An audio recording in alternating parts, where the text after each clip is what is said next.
السلام علیکم ناظرین، بسم اللہ الرحمن الرحیم۔ میں ہوں آپ کا رحمان چینل۔ ماں کی بد دعا نے ایک بیٹے کو عبرت کا نمونہ بنا دیا۔ آج ہم بات کریں گے اس ٹاپک پر۔ اس سے پہلے آپ ہمارے چینل کو لائک اور سبسکرائب کر دیں اور گھنٹی کے بٹن کو دبائیں۔ بیٹے کو گھر آنے میں دیر ہو چکی تھی، وہ ابھی تک گھر نہیں آیا تھا۔ بیچاری بوڑھی ماں بار بار دروازے کے پاس جاتی اور گلی میں جا کر جھانکتی تھی کہ شاید میرا بیٹا لوٹ آیا ہے، مگر جب اسے اس کا بیٹا نظر نہیں آتا تو وہ بے چین ہو جاتی اور کہتی، ہائے اللہ، میرا بیٹا کہاں رہ گیا، کب آئے گا؟ اس کا باپ تو پہلے ہی وفات پا چکا تھا، ایک بوڑھی ماں اور بیٹا، اس کے علاوہ کوئی اور نہ تھا۔ بیٹے کی غلط دوستوں میں اٹھنی بیٹھنی ہو گئی تھی اور برے لوگوں نے اسے نشے غلط باتوں میں ڈال دیا تھا۔ وہ اکثر گھر دیر سے آتا تھا۔ وہ اپنے بیٹے کو کہتی، بیٹا جلدی آیا کرو، میں گھر پر اکیلی ہوتی ہوں اور خوف محسوس ہوتا ہے، حالات بھی اچھے نہیں ہیں، اس وجہ سے پریشانی ہوتی ہے، میں بیمار بھی رہتی ہوں، بیٹے زیادہ دیر باہر نہ رہا کرو۔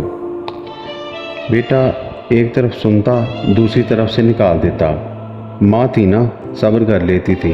ایک رات ایسے ہی صبح ہونے والی تھی، رات گزر چکی تھی۔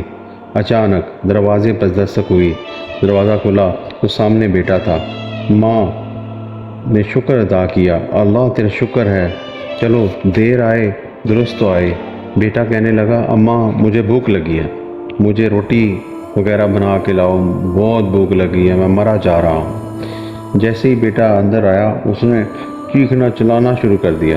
ماں کہنے لگی، بیٹے ابھی لاتی ہوں، کھانا میں نے بھی کھانا ہے، دونوں مل کر کھائیں گے، لیکن یہ بتا تو آج اتنا دیر سے کیوں آیا؟ میں تو بہت پریشان ہو گئی تھی بیٹا، میں دوستوں کے ساتھ فلم دیکھنے وغیرہ گیا، میں مصروف ہو گیا، پھر گھومنے، پھر دیر ہو گئی۔ بیٹا یہ تو کن لوگوں سے دوستی کرنے لگا ہے، یہ تجھے غلط راستے پر لگا رہے ہیں۔ بیٹا کتنی بار تجھے سمجھایا ہے، تیری سمجھ میں بات ہی نہیں آتی، اب میں لوگوں کے منہ دکھانے کے قابل نہیں ہوں۔ کتنی دفعہ پولیس آئی ہے ہمارے دروازے پر اور میں تو شرم سے ان بوڑھی ہڈیوں میں پہ ترس کھا لے۔ بیٹا محلے میں ہماری ناک کٹوا چکا ہے، تم بدماش کی ماں کہتے ہیں، کچھ شرم حیا کر۔ ماں کی باتیں اسے کڑوی لگ رہی تھیں، وہ صرف یہی چاہتا تھا کہ ماں اسے کچھ نہ کہے اور اسے کھانا کھلا دے۔ ماں کو کہتا، بس چپ کر دے، بس نصیحتیں بند کر دے، مجھے جلدی کھانا کھلا، ورنہ ماں نے آگے سے کہا، ورنہ کیا کر لے گا تم؟ مجھے بھی تو پتہ چلے، جسے میں نے کھلا کر اتنا بڑا کیا اور مجھے تڑیاں لگا رہا ہے۔ بیٹا غصے میں اٹھا اور ماں کو مارنے کے لیے دوڑا۔ ماں بچنے کے لیے گھر سے بھاگی، بالآخر وہ ماں تک جا پہنچا اور ماں کو جوتے سے مارنے لگا۔ ماں نے بہت ہاتھ پاؤں مارے لیکن خود کو بچا نہ سکی۔ بیٹے کے جوتے ماں کے منہ پر لگے، ماں کے دل سے آہ نکلی۔ اسی لمحے ماں کے منہ سے بیٹے کے لیے بد دعا نکل گئی۔ اللہ اکبر! اے اللہ، تو نے مجھے بچہ اس لیے دیا تھا کہ آج میں اس کے ہاتھوں جوتے کھاؤں؟ اے اللہ، آج مجھے موت دے دے، میں زندہ رہنے کے قابل نہیں۔ اللہ مجھے اپنے پاس بلا لے۔ جس بچے نے ماں کی توہین کی ہے اسے آخرت میں ذلیل کر دے۔ ماں کے منہ سے نکلے ان الفاظ پر بیٹا لرز گیا، اس نے ماں کو وہیں چھوڑا اور سونے کے لیے چلا گیا۔ اس کے سونے کے کچھ دیر بعد اس کے پاؤں میں سوجن محسوس ہونے لگی۔ اس نے سمجھا کہ کوئی معمولی سا درد ہے، کوئی مسئلہ نہیں، مگر وہ آخری دن ہی بڑھنے لگا اور بڑھتا وہ اسپتال پہنچ گیا۔ کسی ڈاکٹر کو بیماری کی سمجھ نہیں آ رہی تھی، ایک ہی رات میں یہ کیا بیماری لگ چکی تھی۔ اب ڈاکٹروں نے اس کا ایک پاؤں تھوڑا سا کاٹ دیا، پھر بھی آرام نہ آیا، پھر اور کاٹا گیا، پھر بھی آرام نہ آیا، البتہ اس کا پورا ہی پاؤں کاٹ دیا گیا۔ اب وہ بد نصیب لڑکا لنگڑا ہو چکا تھا۔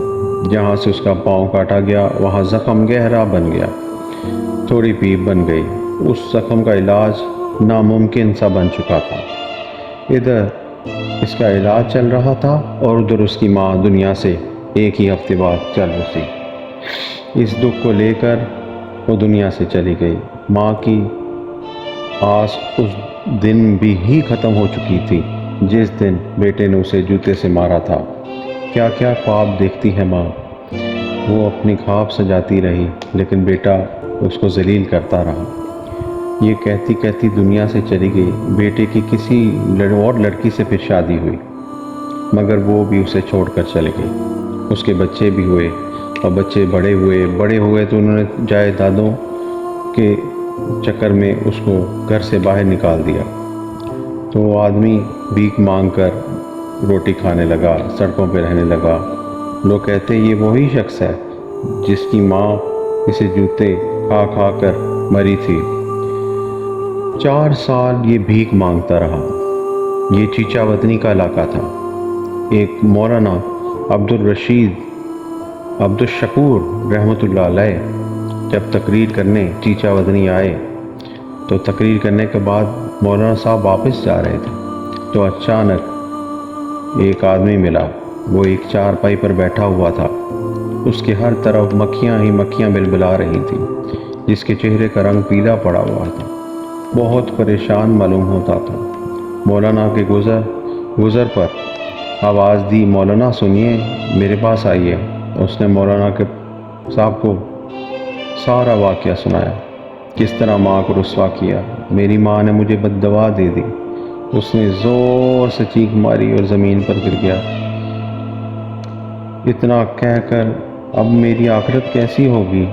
اس نے آنکھیں نہیں کھولی تھی۔ کہتا رہا میری معافی کرا دو، میں ذلیل ہو جاؤں گا، میری عاقبت بھی برباد ہو چکی، میری دنیا بھی برباد ہو چکی، ہر طرف اندھیرا ہی اندھیرا ہے۔ مولانا صاحب مجھے بچا لیں، مولانا صاحب مجھے بچا لیں۔ مولانا صاحب کیا کر سکتے تھے؟ مولانا صاحب نے اپنا ہاتھ اٹھایا، بارگاہ الہی میں اس کے لیے دعا کی، اے اللہ پاک اب اسے معاف کر دے، جتنی یہ تکلیفیں برداشت کر چکا ہے اسے معاف کر دے، اس کی ماں کا بھی دل نرم کر دے، وہ بھی تیرے پاس آ چکی ہے۔ اللہ، اس واقعہ کے اس سے عبرت حاصل کرنی چاہیے، ماں باپ کا دل نہیں دکھانا چاہیے۔ اللہ اکبر، اللہ کا عذاب نازل ہو جاتا ہے۔ اگر ماں باپ کی بد دعا لگ سکتی ہے تو ماں کی دعا کیوں نہیں لگ سکتی؟ اس لیے ماں باپ کی خدمت کریں اور ماں باپ سے دعائیں لیں۔ اللہ تعالی ہم سب کو نیک عمل کرنے کی توفیق عطا فرمائے۔ ہمارے چینل کو لائک اور سبسکرائب کر دیں تاکہ ہم اچھی ویڈیو آپ کے لیے بنا کر لاتے رہیں۔ السلام علیکم۔